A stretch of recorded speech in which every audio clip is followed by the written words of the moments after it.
आज का हमारा टॉपिक है difference between throw and throws keyword. चलिए आइए देखते हैं डिफरेंस क्या होता है। सबसे पहले एक्सेप्शन की बात करते हैं। एक्सेप्शन की बात करते हैं तो हम क्या कहते हैं कि अगर हमारा नॉर्मल फ्लो का प्रोग्राम चल रहा है और उसमें कोई एरर जनरेट होती है तो उसे एक्सेप्शन का नाम देते हैं, और अगर हम उस एरर को हैंडल करते हैं तो उसे हम एक्सेप्शन हैंडलिंग का नाम देते हैं। चलिए आइए डिफरेंस देखते हैं थ्रो और थ्रोज कीवर्ड में। हमने क्या कहा, थ्रो थ्रो कीवर्ड का यूज़ हम एक किसी मेथड में डेफिनीशन दे सकते हैं एक्सेप्शन की। हम थ्रो कीवर्ड को यूज़ करके, जैसे हमने मान लेते हैं कि हमने क्या कहा कि एज अगर लेस देन 18 है तो candidate can not give vote, और ये एरर जनरेट करे अर्थमेटिक एक्सेप्शन की तरह। तो हम क्या कहेंगे कि थ्रो न्यू अर्थमेटिक एक्सेप्शन और फिर ब्रैकेट में candidate can not give vote. ये किस एक्सेप्शन कब जनरेट करें, इफ़ एज लेस देन 18। अगर एज हमारी लेस देन 18 है तो ये इस तरीके की एरर जनरेट करें। इसको हम कैसे समझ सकते हैं कि सिंटेक्स के थ्रू। तो हमने क्या कहा, सिंटेक्स क्या कहता है, throw new exception, throw new exception type मान लेते हैं कि अर्थमेटिक एक्सेप्शन है और ब्रैकेट में क्या डिस्प्ले कर रहा है, candidate can not give vote. ठीक, तो ये फंक्शन के डेफिनीशन के अंदर देते हैं, मेथड के अंदर हम डेफिनीशन देते हैं इस एक्सेप्शन की, तो इसे हम क्या नाम देते हैं, थ्रो कीवर्ड का नाम देते हैं। चलिए आइए देखते हैं थ्रोज कीवर्ड क्या होता है। थ्रोज कीवर्ड की अगर हम बात करते हैं तो हम क्या कहते हैं कि थ्रोज कीवर्ड का यूज़ हम मेथड के डिक्लेरेशन सिग्नेचर के समय करते हैं, तब हम डिक्लेयर करते हैं। जैसे मान लेते हैं कि वॉइड नाम का कोई सब नाम का हमारा फंक्शन है, तो हमने पब्लिक वॉइड सब लिखा और फिर उसमें हमारा थ्रोज लिखेंगे, फिर अर्थमेटिक एक्सेप्शन और नल पॉइंटर की एक्सेप्शन हमारा जनरेट करता है तो हम हमको डिक्लेयर कर देंगे। इसका सिंटेक्स क्या कहता है, सिंटेक्स कहता है पब्लिक, जैसे मान लेते हैं पब्लिक वॉइड माई मेथड, हमारे मेथड का नाम है throws IO exception. IO exception क्या है, इनपुट आउटपुट एक्सेप्शन। तो हम क्या कहते हैं कि इसमें क्या होगा कि मेथड के डिक्लेरेशन के समय ही हमारा डिक्लेयर कर दिया जाता है, या सिग्नेचर के समय ही मेथड के जो सिग्नेचर देते हैं तभी डिक्लेयर कर देते हैं। ठीक, तो इसके बाद से दूसरा डिफरेंस क्या कहता है, वही डिफरेंस कहता है कि ये मेथड के अंदर डेफिनीशन दी जाती है इस तरह की एक्सेप्शन का, इस तरीके की एक्सेप्शन को मेथड के अंदर ही डिफाइन किया जाता है, और फिर थ्रोज कीवर्ड का यूज़ हम कहाँ करते हैं, इस मेथड के सिग्नेचर में करते हैं। मेथड को जब डिक्लेयर करते हैं उसी समय हम सिग्नेचर के साथ इसका डिक्लेरेशन करते हैं। फिर क्या तीसरा मेथड क्या कहता है, इस तरह थ्रो कीवर्ड के एक्सेप्शन का यूज़ हम अनचेक्ड एक्सेप्शन में करते हैं। अनचेक्ड एक्सेप्शन कहने का क्या मतलब है कि रन टाइम एक्सेप्शन, जैसे मान लेते हैं कि arithmetic exception, array index, out of bound exception और नल पॉइंटर एक्सेप्शन हमारी अनचेक्ड एक्सेप्शन होती है। ये चेक्ड एक्सेप्शन के लिए नहीं इस्तेमाल किया जाता है। चेक्ड एक्सेप्शन को कंपाइल टाइम एक्सेप्शन कहते हैं, मतलब कंपाइलेशन के समय जो जनरेट होती है, और रन टाइम एक्सेप्शन या अनचेक्ड एक्सेप्शन जब हम एग्जीक्यूट कराते हैं तब वो जनरेट होती है। तो थ्रो कीवर्ड का यूज़ हम रन टाइम एक्सेप्शन या अनचेक्ड एक्सेप्शन के समय इस्तेमाल करते हैं, जबकि थ्रो कीवर्ड का यूज़ हम अनचेक्ड एक्सेप्शन और चेक्ड एक्सेप्शन दोनों की तरह दोनों को डिक्लेयर के समय हम डिक्लेयर कर सकते हैं। चेक्ड एक्सेप्शन का मतलब कंपाइल टाइम एक्सेप्शन, जैसे input output exception, SQL exception और क्लास नॉट फाउंड एक्सेप्शन, और अनचेक्ड एक्सेप्शन हमारी रन टाइम एक्सेप्शन, जैसे arithmetic exception, array index, out of bound exception और नल पॉइंटर एक्सेप्शन। तो थ्रोज कीवर्ड का इस्तेमाल किया जाता है दोनों के लिए। फिर क्या कहता है सिंटेक्स अभी हमने पढ़ा था कि अगर age less than, throw keyword में अगर एज लेस देन 18 है तो हम क्या करें, तो हम थ्रो न्यू अर्थमेटिक एक्सेप्शन और मैसेज में डिस्प्ले कर दे कि candidate can not give vote. ठीक, और अगर थ्रोज कीवर्ड का यूज़ करना है, थ्रोज कीवर्ड में क्या करें, डिक्लेरेशन करते समय ही दे दें। जैसे हमने क्या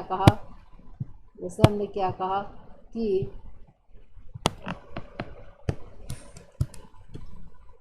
जैसे हमने क्या कहा कि पब्लिक वॉइड माई मेथड, हमारे मेथड का नाम है थ्रोज आई एक्सेप्शन इनपुट आउटपुट एक्सेप्शन। तो पांचवा पॉइंट क्या कहता है, पांचवा पॉइंट कहता है कि इस थ्रो कीवर्ड का यूज़ हम केवल एक बार में एक ही एक्सेप्शन को डिक्लेयर की डेफिनेशन दे सकते हैं, जबकि थ्रोज कीवर्ड का यूज़ हम एक साथ हम कई सारे एक्सेप्शन को डिक्लेयर कर सकते हैं, कॉमा एक साथ हम कई एक्सेप्शन को डिक्लेयर कर सकते हैं थ्रोज कीवर्ड में कॉमा देके। जैसे मान लेते हैं पब्लिक वॉइड सब नाम में हमने क्या डिक्लेयर किया कि अरिथमेटिक एक्सेप्शन और नल पॉइंटर एक्सेप्शन डिक्लेयर कर दिया। ये था हमारा डिफरेंस थ्रोज कीवर्ड और थ्रो कीवर्ड में। अच्छा, आइए इसी को एक एग्जांपल से देखते हैं। एग्जांपल हम पहले पढ़ चुके हैं, लेकिन फिर भी हम एक एग्जांपल देखते हैं। हमने क्या कहा, एग्जाम पे हमारी फाइल का नाम है, थ्रो कीवर्ड का एग्जांपल हमने देखा। Class jam public static void में एंड अकाउंट बैलेंस और विड्रॉल बैलेंस, अकाउंट बैलेंस की प्री डिफाइंड वैल्यू दी है 20,000 और विड्रॉल बैलेंस की अमाउंट दी है 25,000। कहता क्या है, अगर अकाउंट बैलेंस छोटा है विड्रॉल अमाउंट से तो हमारा एरर जनरेट करे कि इनसफिशिएंट बैलेंस है और हम विड्रॉ नहीं कर सकते हैं मनी को। और अगर अकाउंट बैलेंस बड़ा है विड्रॉल अमाउंट से तो नॉर्मल फ्लो का प्रोग्राम चले और अकाउंट विड्रॉ करके अकाउंट बैलेंस डिस्प्ले कर देते। हमने क्या कहा, try if account balance less than withdrawal balance तो throw new arithmetic exception insufficient balance, जब विड्रॉल अमाउंट हमारा बड़ा हो अकाउंट बैलेंस से। अच्छा, फिर क्या कहता है, अगर नॉर्मल फ्लो का प्रोग्राम है अकाउंट बैलेंस बड़ा है विड्रॉल बैलेंस से तो क्या कहता है, account balance equal to account balance minus withdrawal balance और अकाउंट बैलेंस को डिस्प्ले कर दो।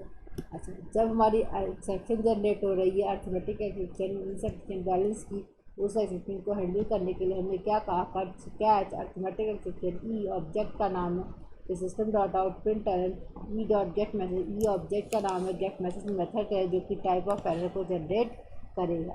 तो कैसे करते हैं डेफिनीशन, हम थ्रो लिखते हैं मेथड के डेफिनीशन में और throw new arithmetic type of exception और ब्रैकेट में मैसेज। चलिए इसी को रन करा के देखते हैं। cd desktop javac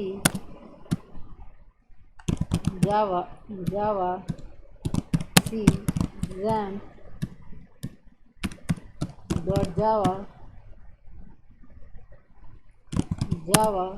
RAM क्या डिस्प्ले कर दिया, एरर इनसफिशिएंट बैलेंस डिस्प्ले कर दिया। चलिए आइए दूसरा एग्जांपल देखते हैं थ्रोज कीवर्ड का। थ्रोज कीवर्ड की अगर हम बात करते हैं तो हमने क्या कहा कि ये एग्जांपल हम पिछली वीडियो में देख चुके हैं। हमने क्या कहा, class test public void division method एक डिक्लेयर किया और उसी समय डिक्लेयर करते समय थ्रोज एक्सेप्शन दिया, throws arithmetic exception comma null pointer exception. तो क्या कहता है, int a equal to 20 b equal to 5 c equal to a divide by b 20 divide by 5 4 the value display करेगा। फिर स्ट्रिंग दिया, स्ट्रिंग नल है और हम इसकी लेंथ कैलकुलेट कर रहे हैं कैसे, str dot length string variable dot length number of characters, तो स्ट्रिंग नल है तो ये नल पॉइंटर एक्सेप्शन जनरेट करेगा। फिर class example public static void में test OBJ equal to new test, test क्या है हमारी, ये क्लास है टेस्ट हमारी, फिर इसका ऑब्जेक्ट क्रिएट क्या है, फिर ट्राई ब्लॉक लिया, try OBJ dot division, OBJ object name है और मेथड का नाम क्या है, डिवीज़न है। इसी समय डिक्लेयर करते समय थ्रोज कीवर्ड यूज़ करके हमने एक्सेप्शन को डिक्लेयर कर दिया है। अब एक्सेप्शन हैंडल होगी, एक्सेप्शन पहली एक्सेप्शन अरिथमेटिक एक्सेप्शन ए, फिर ए डॉट गेट मैसेज, ए ऑब्जेक्ट का नाम है, गेट मैसेज मेथड का नाम है, टाइप ऑफ एरर डिस्प्ले करेगा, कैच नल पॉइंटर एक्सेप्शन है, एनी हमारा ऑब्जेक्ट नेम है और गेट मैसेज हमारा मेथड का नाम है जो कि टाइप ऑफ एरर डिस्प्ले करेगा। फिर हमने क्या कहा, इसको रन करा के देखते हैं। एग्जाम्पल डॉट एग्जाम्पल क्या डिस्प्ले किया, C equal to 4 20 divide by 5 4 string is null और नल पॉइंटर डिस्प्ले कर दिया। ठीक, तो ये था हमारा डिफरेंस नल पॉइंटर के थ्रोज और थ्रो कीवर्ड के बीच में, जिसमें कि हम एक एक्सेप्शन एक बार में थ्रोज कीवर्ड में डिक्लेयर करते हैं और थ्रोज कीवर्ड में हम एक बार में एक से अधिक एक्सेप्शन को डिक्लेयर कर सकते हैं। ठीक, आज के लिए बस इतना ही। धन्यवाद। जनरिक इनम और ब्रैकेट क्लास हम